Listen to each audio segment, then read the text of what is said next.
Welcome to Muslims and Mental Health with Sister Heather, a groundbreaking program looking at mental health issues through the biopsychosocial spiritual paradigm. Welcome to another episode of Muslims and Mental Health. Today we'll be discussing 20 questions every couple should consider before getting pregnant. We want to discuss having that talk. And why is that important? It's important to learn what the issues might be and what might arise before having a child. And when should you do this? Well, there are a couple of times when you can have this talk, and a couple of times it should be something that you revisit. Much like a contract, you want to go back and revisit and see if things have changed. So you may want to consider having this discussion before you get married. And then after you get married, as you head down that path of contemplating whether you want to have children or not, it's best to have this conversation, much before you decide to have children. What if you haven't already had children? Or what if you already have children? If you already have children, it's still good to have this conversation. And because if you haven't had this conversation before, there may be things that you're missing about your spouse in regards to child rearing. And so even if you have children already and you haven't had these conversations, you will still benefit from this episode, and you may want to take notes. This is one episode where I'm going to ask everyone to take out that notebook because you're going to want to take notes from this one. So let's look at the first question. First question is, have you experienced life? Now, when you have a child, it's kind of like getting a tattoo. You want to be committed to it because as with time, your tattoo is going to change form, it's going to change color, and you have to keep going back and retouching it and so forth. And I know this is just an abstract thought because Muslims are forbidden from getting tattoos, but children are something that you're going to be committed to for at least 18 years. And so you really want to know that this is a decision that I'm making, that I want to make, that I'm ready for, because it's not something that you can change your mind about more often than not after it happens. And so, and also something else to consider in that, when you're asking if you've experienced enough of life, is have you done all the things that you want to do without being committed to another soul? Because it's not going to affect just your travel and just your nights out. Having children affects a lot more than just those things. So that's something to consider. The second question you want to ask is, who are you sharing the child with? Now, what I mean by this is, how well do you know your spouse? Have you had these discussions? Have you talked about what their wants and desires and wishes are in regards to children? How well do you know their habits and their needs? And so you kind of want to be past the honeymoon phase, because in the honeymoon phase, all couples tend to present themselves much like they do in the courtship, where they are on their best behavior, you're seeing the best that they have to offer. You want to understand also their dark side. What does that consist of? What does that offer? And make a decision from a place of understanding everything that comes in the total package of the relationship. Number 3, have you ever experienced what having a child is like? And so this is a good experiential exploration. You can, there are many programs now that will set you up with a fake child so that you can understand what it's like to feed a baby, change a baby, carry a baby around, or you can be even outfitted with body suits that will mimic being pregnant so you can see what that feels like. So there are many opportunities in our modern society that give you the opportunity to see what this is like before you do it. I would encourage you strongly to consider doing that. And in addition to that, for even more experience, asking your friends who have children already, can we watch your kids for a few days? Or your relatives, just to see, how does this feel? Do I enjoy this? Does it feel burdensome? Does it bring up irritation? It's good to identify what your feelings are around that experience. So number 4, why would you like to have a child? What's your motivation behind having a child, and why now? Are you externally motivated? Are other people putting pressure on you? Or are you internally motivated?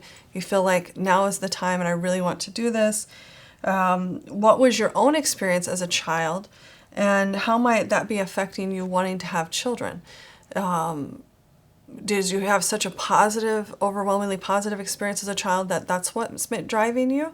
Or is it that you feel lonely and because you didn't have such a positive experience and you're hoping that this child will fill that space for you? Are you motivated to take care of the needs of someone else? This is an important thing to consider under this question because you will be on duty 24/7 for another soul. You will be in charge of taking care of that person. And in the beginning, it'll be more physically taxing. But as children grow and develop, you're going to have to be more hands-on in a different kind of way, which is more of a spiritual and psychological development. So are you ready to take all of that on? Are you ready to take care of another person just like you take care of yourself? Number 5, do you have adequate support systems? So you need to look around because as it's a saying that people kind of have an interesting reaction to, but it's a true saying, which is that it takes a village to raise a child. And then this is very true, which is why it's lasted as long as it has. And you need to identify in your support systems, who do you have there that would support you having a child? Is it family? Is it friends? Are there other support systems that you have available to you? How strong are they? Is it enough? And what does it look like? And if not, what adjustments would need to be made before you have a child? Number 6, where are you located? Is this environment that you're in currently kid and family friendly?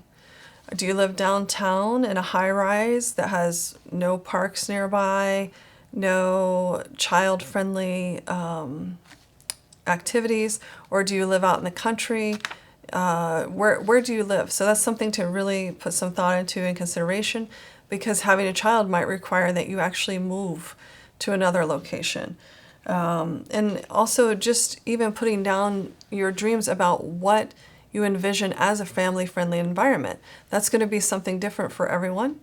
And you want to identify for your personal self, what does that look like for me? And you want to see if it matches with what it looks like for your spouse.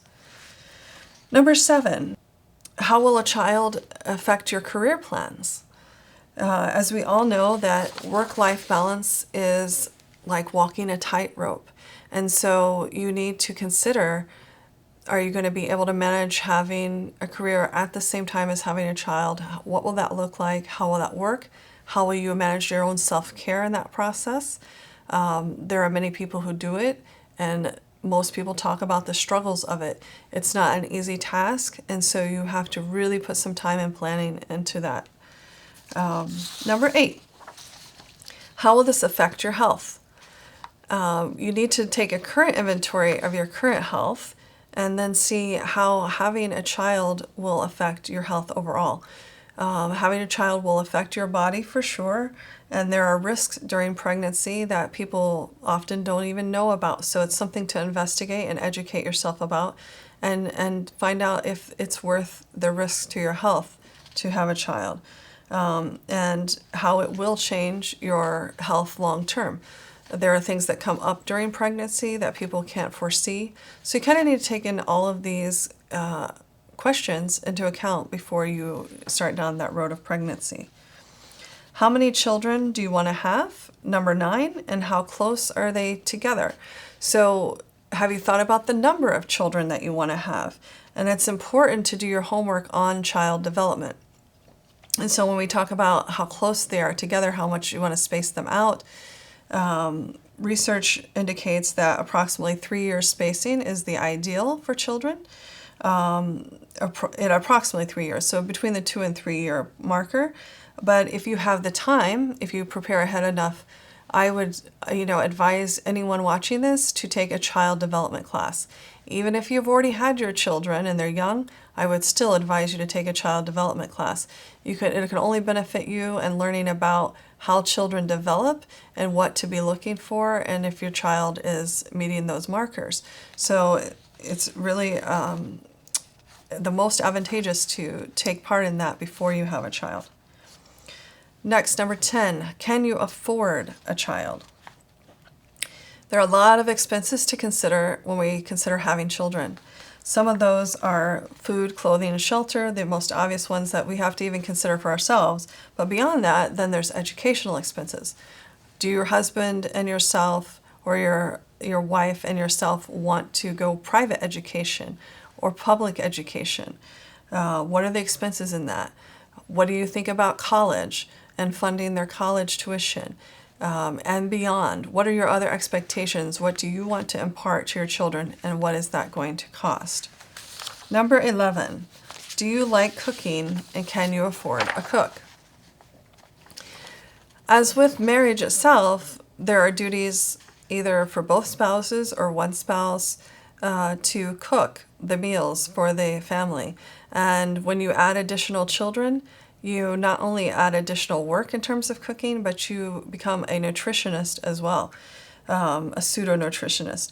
And so you are in charge of nutritional management for your family, and that's something to consider. Is this something I really want to take on? Or if I don't, can I afford somebody to cook for me so that I don't have to deal with that? And so that's, again, going under expenses, going under the thought of how you perceive family. What does that look like to you, and something to consider. Number 12, is your marriage solid?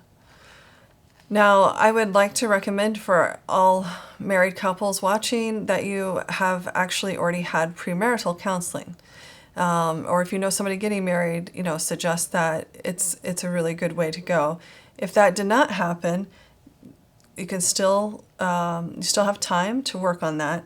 And you need to look and see, have you and your partner done the work that would have created a solid foundation so that when you're building a house for your family, not just the physical edifice of it, but the psychological as well. Are you prepared to welcome another person into your family? Is your relationship strong enough for this? If it is not, it's okay. This is a great time to be aware of that. And what you would want to do then is to consult with a therapist. And as well, I would consider taking a parenting class or a parenting workshop. Now, this is different from child development, so that's a separate, type of class. But I would recommend anyone who wants to become a parent to really consider taking a parenting class. At this time, I need to take a short break for our sponsor, but we'll continue with our questions in just a minute.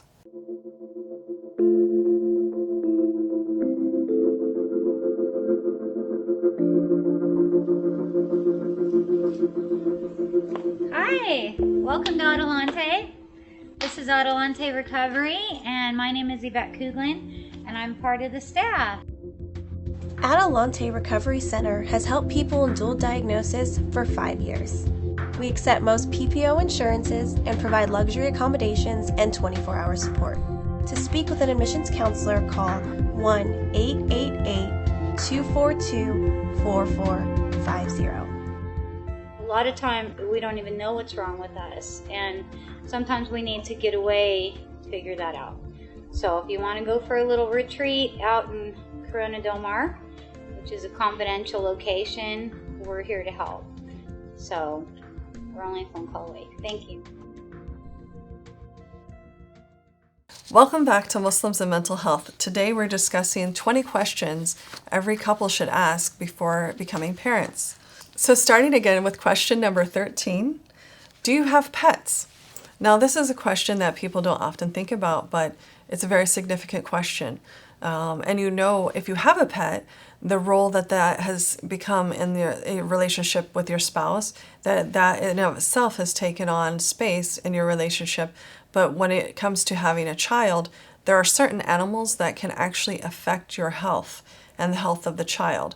And so sometimes that would require the removal of the pet from the house in order to actually have the baby. And so this is something to really consider. And how would you adjust for this? And what would it mean to you to have lost a pet, or to have a pet removed, or some adjustment made in that way? So that's another conversation to have. Question 14, do you both want children, and does your family want you to have them?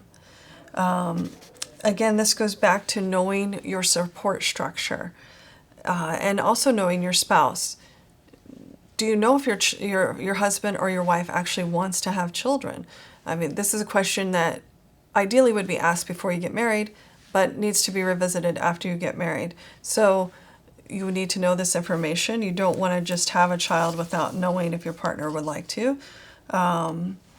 And with your family, you also want to know where they stand in their positions on you having a child, so you know how much support that may exist or not. Number 15, how will you raise your child? Do you agree on how to raise your children together? And some of the questions underlying that are going to be, how are you going to determine how to raise your child? Whose voice in the relationship of the two spouses is going to make the final decision? Because, or if there's another way in which you want to construct that, how is that going to happen? Some key questions in that usually come up, like where will they go for religious services? Because sometimes spouses have different places that they go. Who will decide which place they go and how they will be raised? What type of education? And if you reach an impasse, you can seek assistance from a therapist. Therapists can help you work through these type of issues. And it would be one time that would definitely be fruitful for a couple to seek therapy. Along the same lines, number 16, how is your communication? Do you regularly discuss as a couple your hopes, your dreams, or your fears and your desires? If not, why are you not doing that? And how can you make this better? Do you know how to communicate with each other on your own?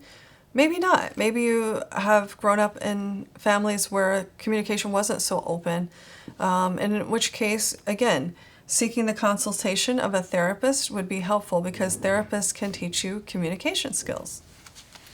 Along the same lines, we want to look at question number 17, which is, how is your family tree? Now, as we discussed in the episode on Bowenian theory, we know that if we look at 3 generations up to 10 generations of families, we can see patterns from those generations that filter down into the kind of person that you become. And so it doesn't even matter if you are cognizant of it, you will still have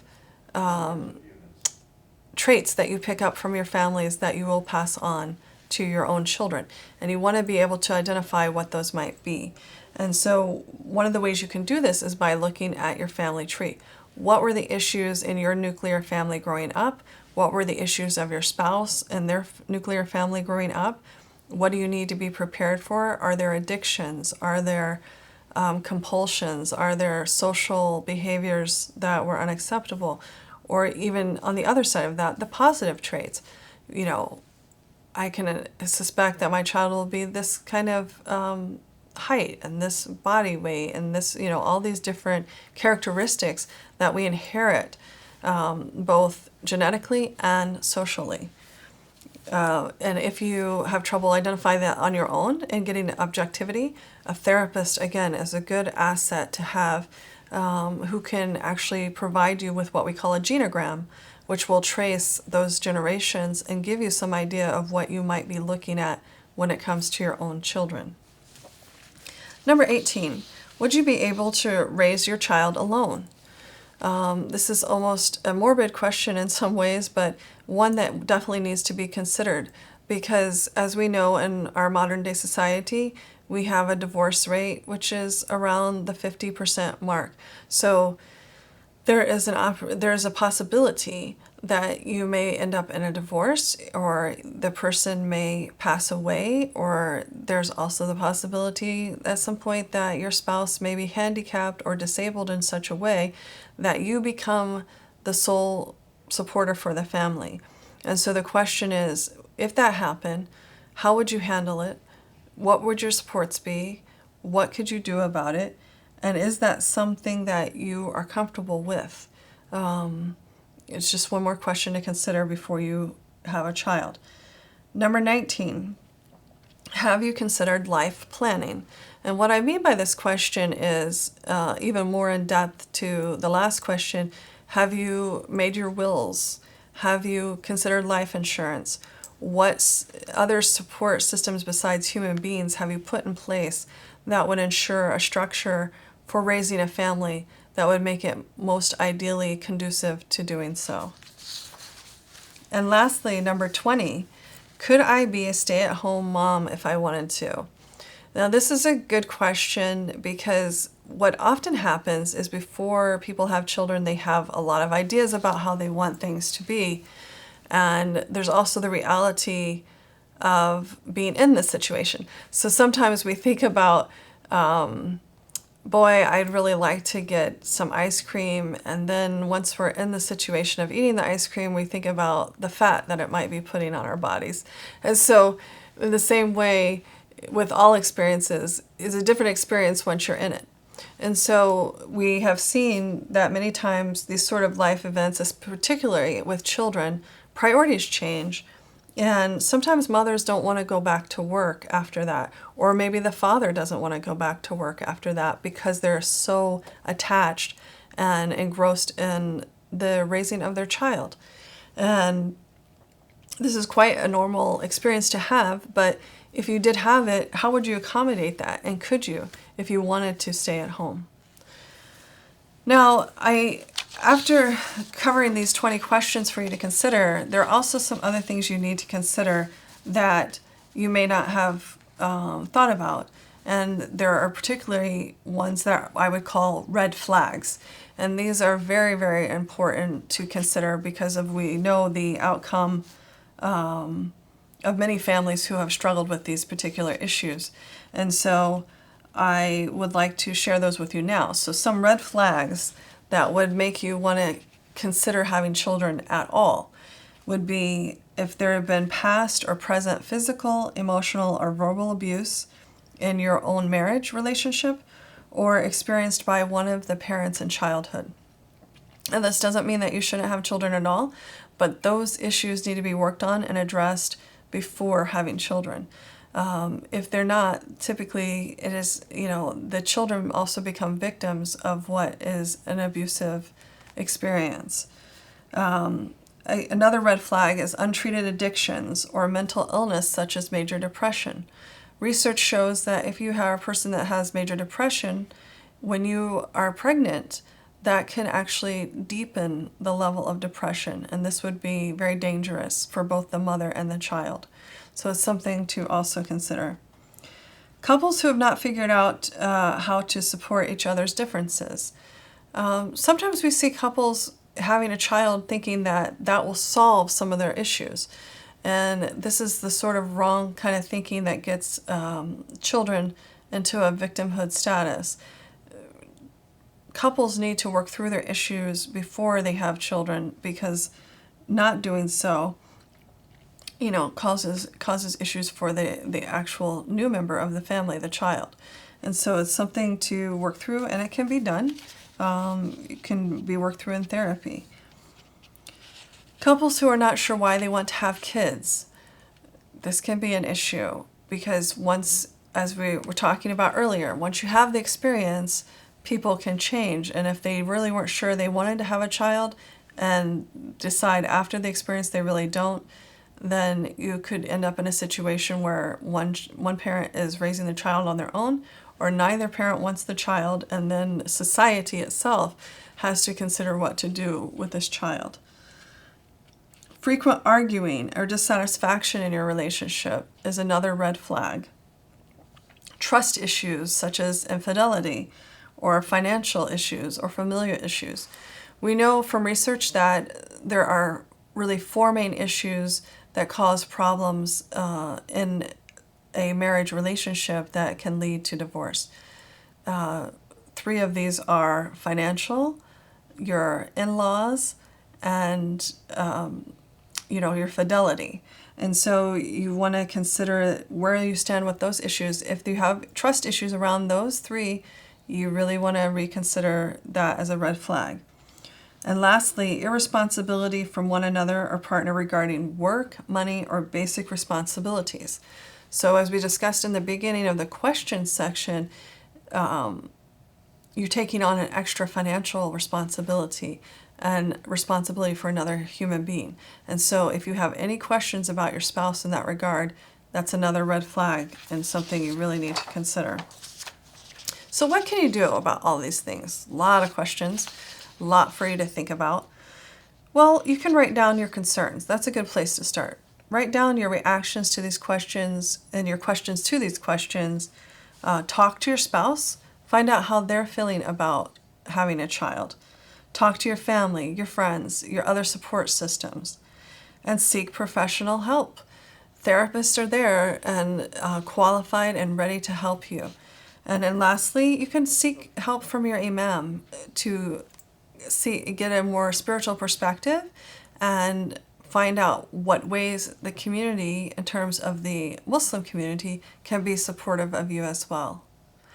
So that brings us to another conclusion of another episode of Muslims and Mental Health.